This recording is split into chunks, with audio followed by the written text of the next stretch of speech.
56-1 My parents pulled the plug on me to save money, so I exposed their darkest secrets. My name is Emily. I'm 29 years old and a registered nurse. Let her go, we won't pay for the surgery. Those were the exact words my father said to the doctor while I lay in a coma, a ventilator breathing for me, my heart barely beating. He said it the way you'd casually cancel a streaming subscription. No hesitation, no trembling voice, no tears. He signed the Do Not Resuscitate, DNR order at 11:18 on a Tuesday night. Not because the brilliant medical team told him I was beyond saving, but because the hospital billing department had given him an estimate. That was all it took for my own father to pull the plug on my life, a number on a page. But when I miraculously woke up 3 weeks later, bruised, broken, and barely able to lift my own head, I discovered that signing my death warrant wasn't even the worst thing he had done while I was unconscious. What I did in the next 24 hours didn't just change my life, it completely collapsed his, and he never saw it coming. Before I reveal exactly how I exposed his darkest secrets to everyone he knows, please take a moment to like and subscribe to the channel, but only if you genuinely connect with this story. Drop a comment below letting me know where you're watching from and what time it is there right now. I love seeing our community from all over the world. To understand how a father could look at his dying daughter, calculate the cost of her life, and decide she was too expensive to keep, I need to take you back 25 years. I was born with a massive hole in my heart, a ventricular septal defect. I was just 4 years old when the surgeons cracked my tiny chest open to save me. The grueling surgery took 11 hours. The hospital bill, however, took my parents 20 years to pay off. Or rather, it took my mother 20 years to forget. My father, Gerald, never did. You know how much you cost this family, Emily. I was only 8 years old the first time he looked me in the eye and said it. I had simply asked for a new pair of sneakers. Mine had a massive crack along the sole, and my socks would soak through to my skin every time it rained. He was sitting at the kitchen table, illuminated by the harsh overhead light, methodically sorting through a stack of old medical bills. He didn't even look up at me. $214,000, that's what you cost us. I didn't get the sneakers. By the time I was 12, I had stopped asking for anything at all. By 15, I was babysitting for 3 different families in our neighborhood, hoarding every dollar just to pay for my own school supplies and basic hygiene products. By 18, while other kids were going to prom and touring colleges, I was sitting in a financial aid office signing my very first high-interest student loan entirely alone. The blatant favoritism in our household wasn't just a quiet, unspoken undercurrent. It was a loud, suffocating reality.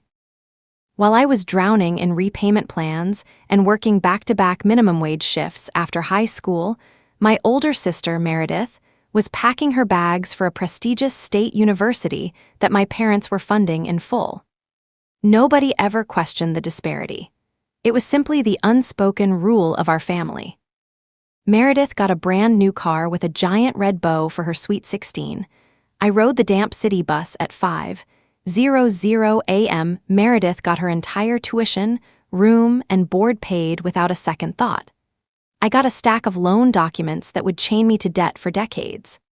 For Meredith's birthdays, the family went out for lavish, multi-course dinners at expensive restaurants, toasting to her future. For mine, I got a boxed cake mix and a generic drugstore greeting card, usually signed only by my mother. And the most tragic, heartbreaking part of it all, I accepted every single bit of it. I wasn't even angry. I genuinely, down to my core, believed I owed them.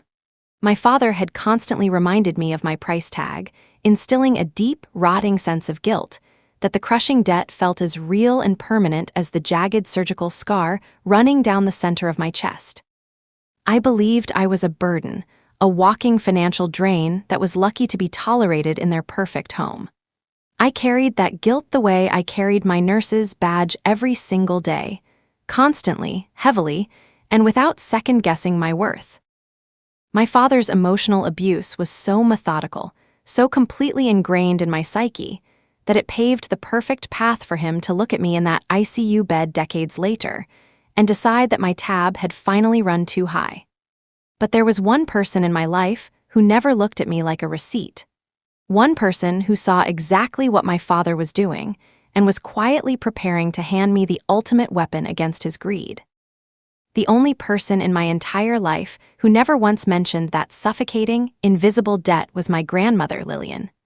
Lillian Price lived entirely alone in a modest, small brick house on Elm Street in Norristown, Pennsylvania.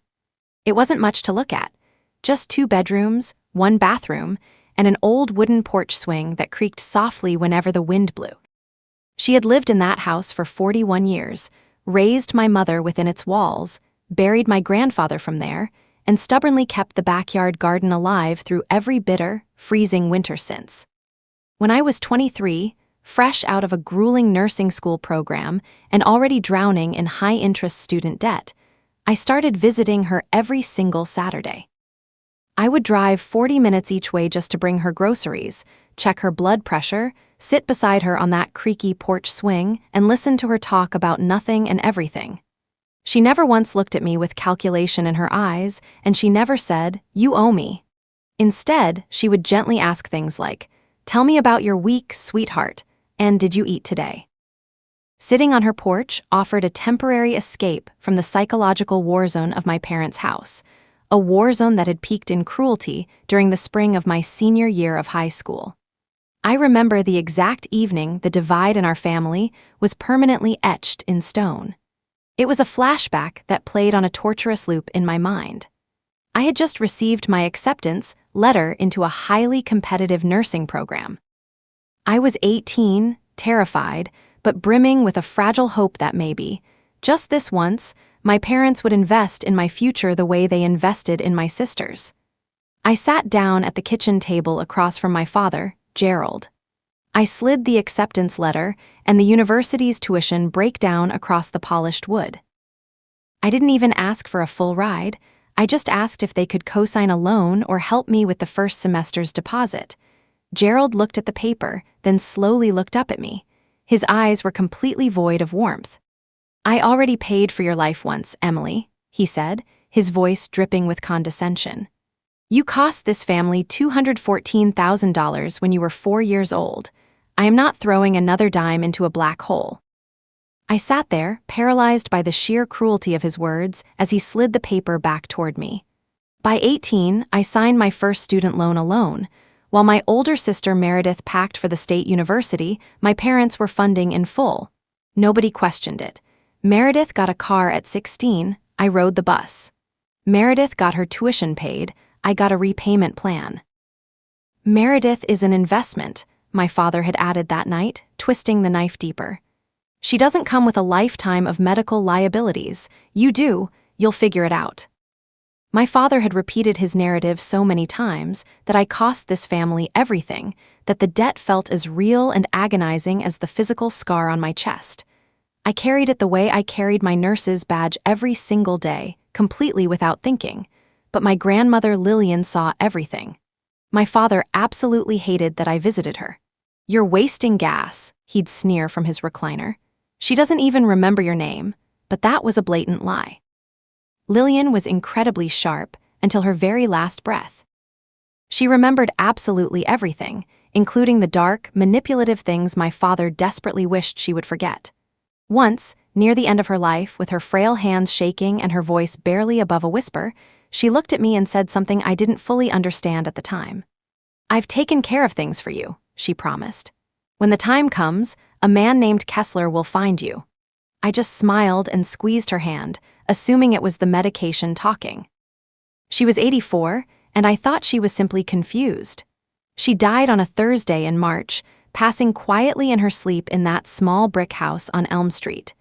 My father immediately took over, organizing a funeral that was small and exceptionally quick. He didn't even let me read a eulogy for the only woman who truly loved me. "Keep it short," he demanded at the door of the funeral home. "We're not making a spectacle."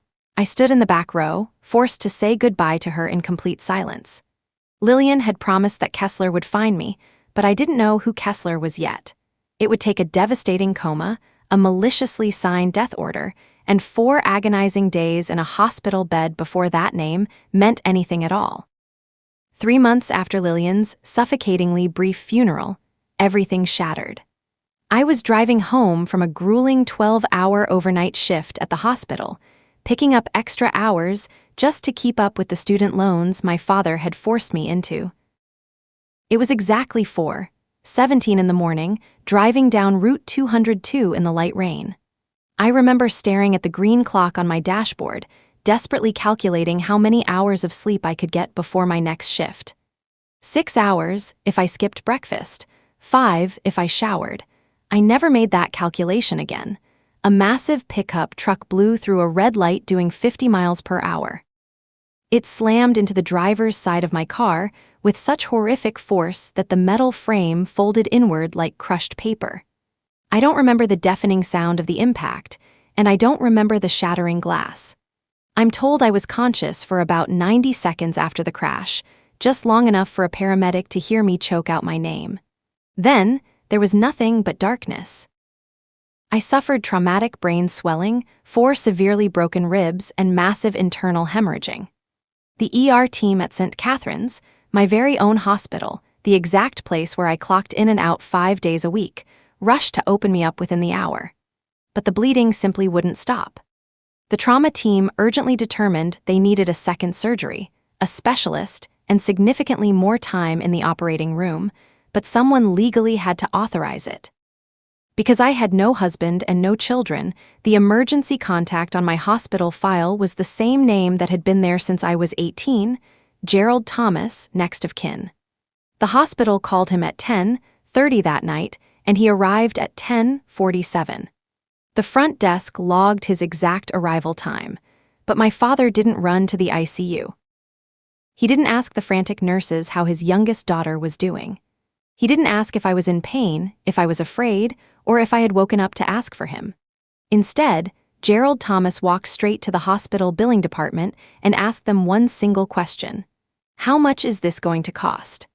I eventually learned what happened next from Patricia Walsh, our veteran head nurse with 28 years on the floor, who everyone at St. Catherine's simply called Pat.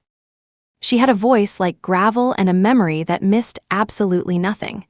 Pat was standing right at the nurse's station when my father walked out of billing and cornered Dr. Richard Hale, the trauma surgeon managing my critical case. "The second surgery," my father demanded coldly. "What's the estimate?" "Doctor." Hale told him it would range from $180,000 to $240,000 depending on severe complications. Insurance would cover a portion, but there would be significant out-of-pocket costs, especially because my father was a legal co-signer on some of my old childhood medical accounts. My father didn't even blink. "She doesn't have a healthcare proxy," he lied smoothly to the surgeon. "I'm her father. I'm the decision maker here." Dr. Hale nodded carefully, explaining that protocol dictated the next of kin steps in when no proxy is on file. And then, staring at the man trying to save my life, my father said the words that would eventually destroy his own. "Let her go. We won't pay for the surgery." Pat later told me that doctor. Hale was so stunned he didn't respond immediately, just staring at my father in horror for a long time. But Gerald didn't look away. "She's been a financial drain her whole life," my father stated flatly. "Don't resuscitate." Without a shred of hesitation, his hand perfectly steady, my father signed my death warrant. He put the pen down, casually asked if there was anything else he needed to sign to wrap things up, and turned his back on me. He didn't visit my room. He didn't look through the glass to see my broken body. He didn't even say goodbye. As the ink dried on my father's signature, my life was officially assigned a value of 0. He put the pen down, asked if there was anything else he needed to sign, and walked toward the elevator. He didn't visit my room, he didn't look through the glass, and he didn't say goodbye. He walked out of those hospital doors fully believing he had successfully cut his losses. But my father had grossly underestimated the people I had surrounded myself with. Pat stood behind the station counter, gripping the edge with both hands.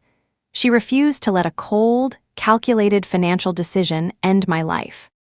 She sat down, opened my employee file, and found the healthcare proxy designation I had filed 3 years prior. My proxy was Deborah Owens, my best friend from nursing school. Pat called her at 11:14 p.m., explaining the accident, the coma, and the horrifying fact that my father had just signed an order to let me die. Deborah didn't hesitate. She drove 90 minutes through the rain in the middle of the night. She walked into St. Catherine's at 12:51 a.m., revoked the DNR, and authorized the life-saving surgery. Before Pat ended her shift, she opened an internal incident report and meticulously documented every single word my father had said, including the timestamps and his false claim that I had no healthcare proxy. While Dr. Hale scrubbed in to piece my broken body back together, I was plunged into a deep, medically induced coma that would last for 3 agonizing weeks. And as I lay there, suspended in the dark, the sheer hypocrisy of my father calling me a financial drain was deafening. He had absolutely no idea the extraordinary lengths I had gone to just to survive the massive financial burden he had dumped on me. To pay off the suffocating student loans, I was forced to sign a loan at 18, while my parents fully funded Meredith's tuition, car, and lavish lifestyle. I had subjected myself to an unimaginable, punishing grind. I worked brutal, back-to-back 12-hour overnight shifts at the hospital. When those shifts ended, I didn't go home to rest. I picked up grueling secondary jobs, providing private at-home medical care and babysitting, completely draining my physical and mental reserves. Sleep became a rare, coveted luxury. I was existing on a razor's edge, constantly calculating my survival.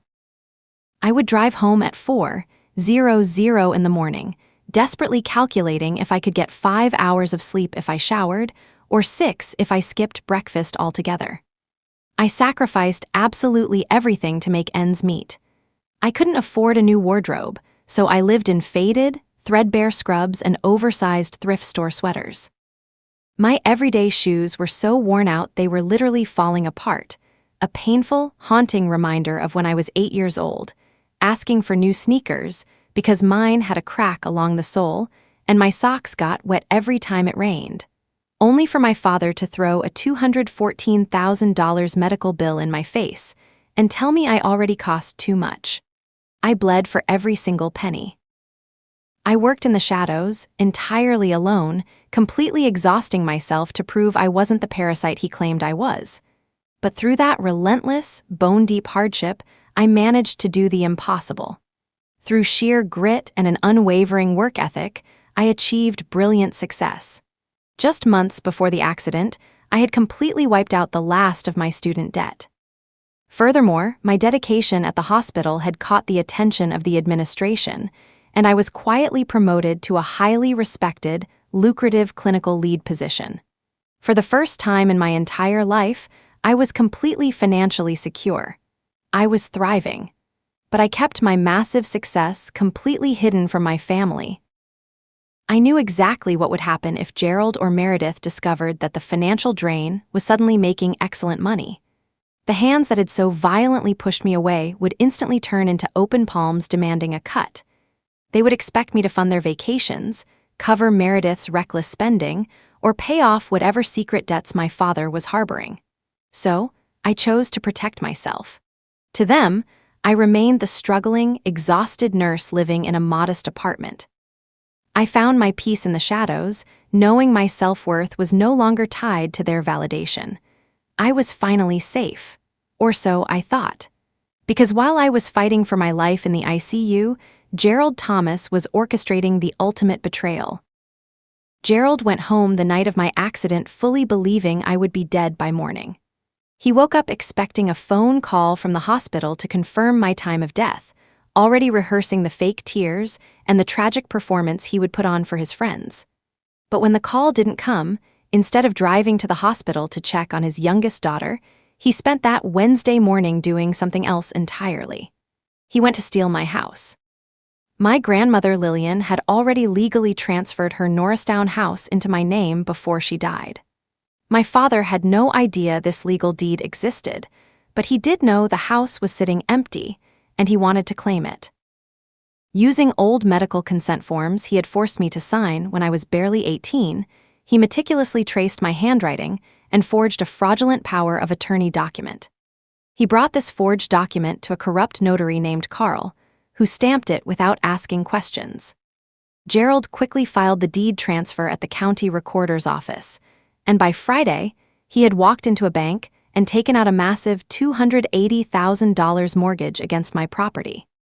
He took $280,000 cash in hand while I was in a coma. That money didn't go toward my medical bills, and it didn't go into a savings account. It went straight to paying off massive, secret gambling debts that nobody in our family or his perfect church community knew existed. He thought he had gotten away with the perfect crime. He thought his burden was dead and he was rich. But he didn't know about the secret lawyer my grandmother had hired, and he certainly didn't expect me to wake up. 5 days after I woke up from my coma, the hospital finally discharged me. I was still physically battered. My ribs ached with every breath, and deep, mottled bruises covered my arms and jawline, but my mind had never been sharper. My father arrived at my hospital room at 10:00 in the morning to pick me up, carrying a small suitcase. "You're staying with us until you recover," he announced, using the same commanding, authoritative tone he used to dictate my entire life. But I wasn't that scared, compliant little girl anymore.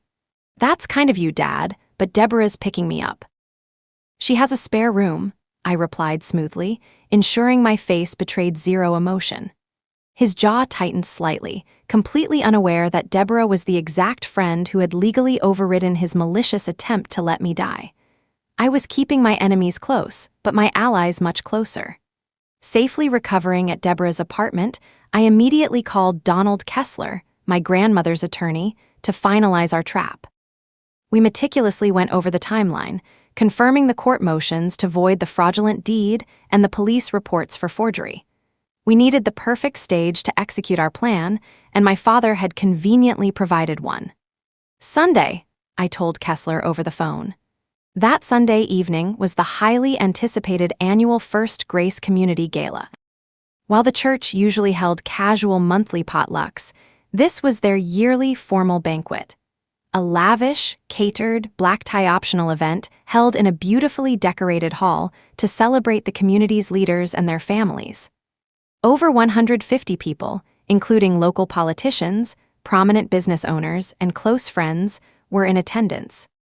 My father, a highly respected deacon who had spent 15 years building a flawless public image as a selfless community pillar, was slated to be the keynote speaker. I arrived at the venue wearing a sleek, tailored black suit and a crisp white blouse. I didn't look like a struggling, helpless victim. I looked like a woman who owned her power. I slipped into the back of the banquet hall just as the dinner plates were being cleared and the speeches began. My father stepped up to the grand, standing microphone at the front of the room, looking dashing in a tailored tuxedo. He started exactly how I expected him to, by shamelessly boasting about his favorite child. "I want to take a moment to acknowledge my brilliant daughter, Meredith," Gerald boomed proudly, gesturing to my sister who sat in the front row, glowing in an expensive silk dress. "She just closed the biggest commercial real estate deal of her career this week. I always knew she was an incredible investment. She is the absolute pride of the Thomas family, a shining example of success and grace." The room erupted into warm, enthusiastic applause. Meredith beamed, soaking in the unearned validation. Then, Gerald's expression shifted. He dropped his voice into a somber, theatrical whisper, perfectly playing the role of the weary, long-suffering martyr. "But as we all know, life is about balance. The Lord tests us. And my youngest daughter, Emily, well, she has always been our heavy cross to bear. As many of you know, she's struggled her whole life. She was in a horrific car accident last month and fell into a coma. The financial toll of her medical care has always been staggering to our family. But I spent every single night at her bedside, praying to God to save her, because family is everything." He paused, scanning the crowd, and his eyes locked onto me standing at the back of the room. "And look, God is faithful. Emily is here with us tonight." The crowd turned and gasped, offering me sympathetic, pitying smiles, clapping for the poor, sickly daughter who had survived. Gerald smiled warmly and opened his arms, inviting me to the stage. It was the ultimate performance. I walked down the center aisle, my heels clicking sharply against the polished floor. I stepped up to the podium, and my father confidently handed me the microphone, stepping back to play the supportive parent. I looked out at the sea of formal gowns and tuxedos. "Thank you all for your prayers," I began, my voice ringing out crystal clear. "But I need to correct something my father just said." The room instantly grew still. My father's confident smile faltered by a fraction of a degree. "My father just stood up here and told you that I am a struggling financial burden to this family," I said, my gaze sweeping across the astonished crowd. "He has told you that narrative for years, but he is lying." A collective murmur rippled through the banquet hall. Meredith stiffened in her seat. "The truth is, I haven't struggled in years," I announced, projecting my voice so it bounced off the high ceilings. "While my parents funded my sister's lavish lifestyle, I worked grueling, 100-hour weeks in the shadows. I completely paid off the $87,000 in student loans I was forced to take out. And I didn't just survive, I thrived. For the past year, I have been the head clinical lead of the intensive care unit at St. Catherine's Hospital. I am entirely financially independent, debt-free, and highly successful. I simply hid my achievements from my father because I knew he would try to take credit for them or try to take my money." The crowd stared at me in stunned silence. The helpless, sickly burden standing before them was actually a highly accomplished medical professional. Gerald's face turned a horrific shade of gray. His carefully constructed narrative was crumbling in real time. "So, I am not a financial drain," I continued, my voice hardening into steel. "But when I was fighting for my life in a coma last month, my father still thought I was too expensive to keep around. He didn't pray at my bedside. He visited the hospital exactly once. He walked straight into the billing department, asked how much my life-saving surgery would cost, and then he told my surgeon, 'Let her go. We won't pay for the surgery.'" Someone in the middle of the room inhaled sharply. A woman in the front row covered her mouth in sheer horror. "He signed a do not resuscitate order to let his own daughter die to save a few bucks," I stated, pulling the official hospital incident report from my jacket and holding it up. "And the only reason I am alive to stand before you tonight is because my best friend rushed to the hospital with my healthcare proxy and legally overruled him." Gerald lunged forward, his hands trembling violently. "Emily, stop. You don't know what you're saying. This is a private family matter," he hissed, panicking. "I'm not done, Dad," I shot back fiercely. "Because while you were planning my funeral, you were also busy robbing me blind." Right on cue, the heavy oak doors at the side of the banquet hall swung open. Donald Kessler walked in, wearing his sharp gray suit and carrying a worn leather briefcase. He walked methodically to the front of the room, radiating quiet authority. For the first time in my entire life, I watched Gerald Thomas look genuinely, utterly terrified. "This is Mr. Donald Kessler, my late grandmother's private attorney," I told the crowd, gesturing to the lawyer. My grandmother knew exactly what kind of man my father was.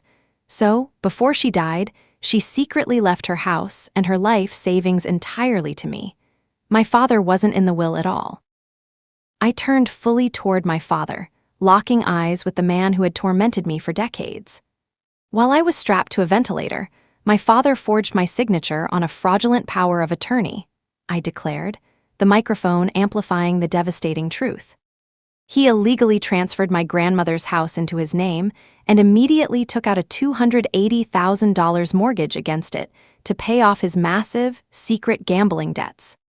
A glass shattered near the back tables as someone dropped their drink in pure shock. "That's a lie." Gerald screamed, his voice cracking wildly as his pristine reputation disintegrated before his eyes. Kessler simply unlatched his briefcase with a soft click. He pulled out the heavily stamped legal documents and held them up for the front rows to see.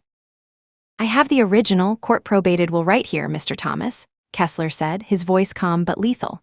"Left solely to Emily. Your name does not appear anywhere in this document." The room was absolutely breathless. The beloved community pillar, the generous deacon, the flawless father, had just been exposed as a cold-blooded monster and a desperate criminal. As Donald Kessler's words echoed through the banquet hall, the flawless, carefully curated mask of Gerald Thomas completely disintegrated. Gerald turned to the room, his jaw set, and his eyes scanning for an ally, a friendly face, or anyone who might still be on his side. He tried to rely on the gaslighting he had perfected over a lifetime.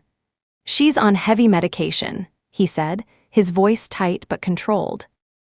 "She doesn't know what she's saying. This is a private family matter." But nobody answered. The room was a wall of folded arms and unblinking eyes. Then, a voice from the back row called out, "Then why is there a lawyer here, Gerald?" Gerald's eyes darted to Pastor David, who simply said quietly, "I think we should all hear this out." Realizing his authority was failing, my father abruptly shifted tactics. He softened, dropped his shoulders, and let his voice break, claiming he had sacrificed everything for the family and that my medical bills had nearly bankrupted them when I was a child. "I did what I thought was best," he pleaded. "I didn't even raise the microphone. I just spoke clearly, telling him, 'You did what was cheapest, Dad. There's a difference.'"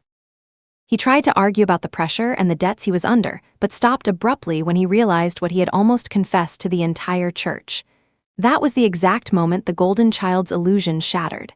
Meredith stood up from her chair, her face entirely white, and told him to stop talking. Gerald grabbed her arm, desperately begging her to tell the crowd he was trying to protect the family, but Meredith pulled free. She looked at me, then at the floor, and said, "I can't do this." As she walked toward the exit, she passed close enough for only me to hear and whispered, "I should have called Deborah myself." Then, the favorite daughter abandoned him, fleeing the room and leaving him entirely alone. I turned back to my father. The confident deacon who had opened the gathering was gone. In his place was a man who looked smaller than I'd ever seen him. I outlined exactly what was coming for him. The room was silent enough to hear a page turn. "Mr. Kessler had filed a motion with the county court to void the deed transfer because it was based on a forged power of attorney that I never signed.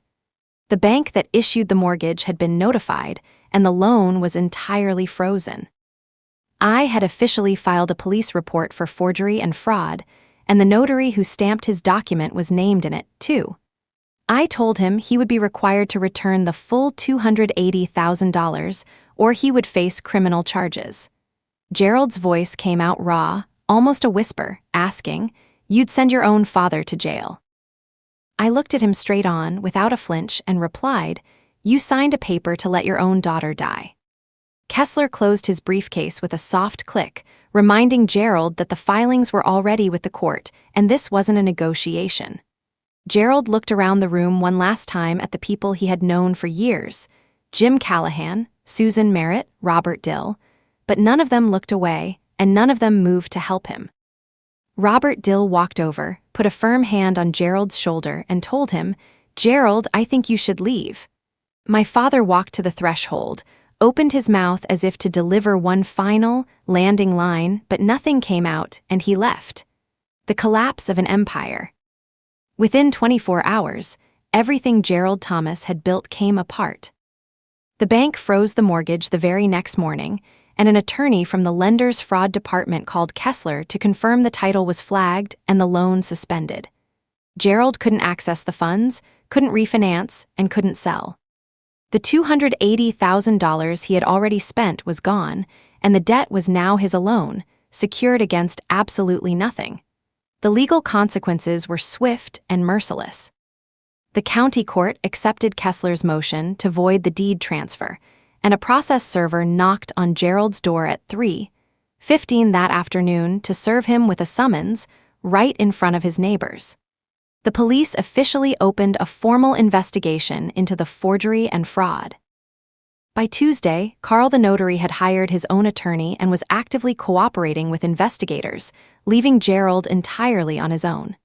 His beloved community turned their backs on him just as fast. Gerald was asked to step down as deacon by a unanimous vote of the church board. His plumbing clients started canceling in droves. Most of them were church members, and one of them, Jim Callahan, simply texted him, "Don't come to my house again." That night, Gerald called me, his voice flat and emptied out, and said, "You destroyed me." "No, Dad," I replied. "You destroyed yourself. I just stopped covering for you." The depths of his depravity became even clearer that week. Kessler found out that 3 years earlier, Gerald had forged my signature to change the beneficiary on my life insurance policy from my best friend Deborah to himself. He had a plan for every version of my death, and none of them included saving me. 3 days later, my phone buzzed with Meredith's name. Her voice was thick with crying as she confessed the ultimate betrayal. She had been in the hospital waiting room when our father went to speak to the doctor. She admitted she knew he was going to sign the DNR, and she didn't stop him. She also knew about the house forgery because he had promised her $85,000 if she kept quiet while I was in a coma. She cried messily and loudly, blaming her silence on being scared of him. She said she wasn't asking for forgiveness because she knew she didn't deserve it. "You're right," I told her. "You don't, not right now." I told her I wouldn't pretend she didn't exist, but if she wanted to rebuild a relationship without our father's money, she knew where to find me.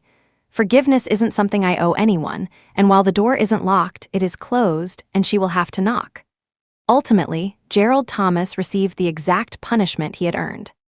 He faced severe criminal charges for forgery in the 3rd degree, fraud, and mortgage fraud. With the evidence against him being overwhelming and the notary fully cooperating with investigators, Gerald had no choice but to accept a plea deal. He was forced to sell his own house to cover the staggering debts and full restitution, but it wasn't enough. The remaining financial balance would follow him for years, and he was forced to move in with his brother in Allentown. He was stripped of his deacon title, shunned by the church, and lost his own home to pay back the stolen funds. Even Meredith suffered the fallout. While she didn't lose her real estate license because she hadn't signed any documents, she lost listings from church members because people always remember the truth. The chaotic, deafening aftermath of the gala eventually faded, replaced by a profound and steady quiet that I had never experienced before. Society constantly conditions us to believe that family is an unbreakable bond, that blood dictates an infinite capacity for forgiveness, and that an apology, even a desperate, belated one, demands immediate absolution. But true healing doesn't mean blindly returning to the people who broke you. True healing means having the unshakable courage to walk away. 1 month later, the deed to Lillian's house was back in my name. The court voided the transfer on a Wednesday. Kessler called me at 10:00 in the morning with the ruling. When he delivered the news, I felt a massive, suffocating weight lift off my chest. I thanked him. He said, "Thank your grandmother." Then he paused and added, "She would have loved watching you in that fellowship hall." He was right. Lillian had known exactly what it would take to save me from the crushing grip of my father's abuse, and she had orchestrated my rescue beautifully from the grave. With the legal battles definitively won and my father banished to face the grim reality of his own making, I began the slow, deliberate process of rebuilding my life on my own terms. My first step was reclaiming my professional sanctuary. I went back to work, part-time at first. Walking back through the double doors of St. Catherine's Hospital, the exact place where my father had callously signed my death warrant, felt incredibly surreal. But I wasn't returning as a victim, I was returning as a survivor. My chosen family was there waiting for me. Pat rearranged the schedule so I'd only do day shifts for the first 2 months. She didn't offer me pitying looks or overwhelming emotional displays. She didn't make a big deal about it. She just handed me the new rotation and said, "Welcome back, Thomas." That simple, grounding moment reaffirmed where my true family lay. They weren't the people who shared my DNA, they were the people who stood guard over my life when I couldn't. On a Saturday in late October, I drove to Norristown. The crisp autumn air bit at my cheeks as I parked on Elm Street. I walked up to the brick house with the creaking porch swing and the garden that had gone a little wild. For so long, this house had simply been my refuge, a temporary escape from the psychological war zone of my parents' home. Now, it was my permanent sanctuary. I turned the key in the front door, my key in my door, and stepped inside. Lavender, that's what I smelled first. Lillian's lavender sachets tucked into every drawer and closet. It was the scent of a woman who'd planned for everything. Her photo sat on the mantel. I stared at the two of us on the porch swing, squinting into the sun. I don't remember who took it, but looking at that frozen moment of unconditional love, the emotional dam inside me finally gave way. I sat in her rocking chair. I didn't turn on the TV. I didn't check my phone. I just sat. For the first time, I was in a house that was mine. Not because I'd earned anyone's approval, but because someone had loved me enough to make sure I'd be okay. For 29 years, I had operated under a deeply toxic, manipulative framework. I used to believe that being a good daughter meant absorbing whatever my family threw at me. Every insult, every guilt trip, every time my father reminded me what I'd cost him, I took it all in and said, "Thank you," because I thought that's what love required. Silence, gratitude, obedience. I thought that if I just worked hard enough, paid off enough debt, and made myself small enough, I would finally be worthy of their love. I was wrong. I realized that setting strict, unyielding boundaries with my family was not an act of malice. Setting a boundary isn't revenge, it's survival. And sometimes, survival looks like a quiet man in a gray suit, a stack of notarized papers, and the courage to stand in front of 120 people and say, "This is what actually happened." I didn't need to scream, and I didn't need to beg for closure. I simply presented the undeniable truth and let the chips fall where they belonged. People often ask me if I harbor a deep, burning resentment toward Gerald for signing my death warrant or for trying to steal my grandmother's legacy. The honest truth is, I don't hate my father. Hating him would mean he still controls how I feel. He doesn't, not anymore. By completely detaching from the chaotic emotional whirlwind he thrives in, I finally saw him for exactly what he was. He is a man who made terrible choices driven by debts he was too proud to admit, and an addiction he was too ashamed to face. That doesn't excuse what he did, but it does explain why I don't need to carry his weight on my shoulders any longer. I maintain a calm, impenetrable attitude when it comes to my past. The door to my former family is firmly closed. My self-worth is no longer up for negotiation, and it certainly doesn't require validation from a father who saw my life as a line item on a budget, or a sister who stood by in cowardly silence while I fought for my survival. I am entirely whole just as I am. If you're watching this and you see yourself anywhere in my story, in the guilt, in the silence, in the bone-deep belief that you owe people who have hurt you, I want you to hear this clearly. You don't. You don't owe anyone your health. You don't owe anyone your home, and you certainly don't owe anyone your life. For years, I allowed my family to assign a dollar amount to my existence. I thought that true loyalty meant paying off a debt I never asked to incur. But my grandmother Lillian taught me that true love is never a transaction. She didn't teach me this not with lectures, not with shouting. She taught me with a letter, a house, and a lawyer named Kessler. Life looks incredibly different now. I still go to church, by the way. But it's a different church, same God, smaller congregation, friendlier coffee, and I sit in the front row. I do this not because I need to be seen, because I'm done hiding in the back. I am finally living for myself, surrounded by a chosen family, people like Pat and Deborah, who proved that real family shows up when the monitor flatlines, not just when the cameras are flashing. Thank you for staying with me until the very end. Making this video wasn't easy, but keeping these toxic secrets in the dark only protects the people who put them there. If Emily's story resonated with you or reminded you of someone you love, leave a comment below.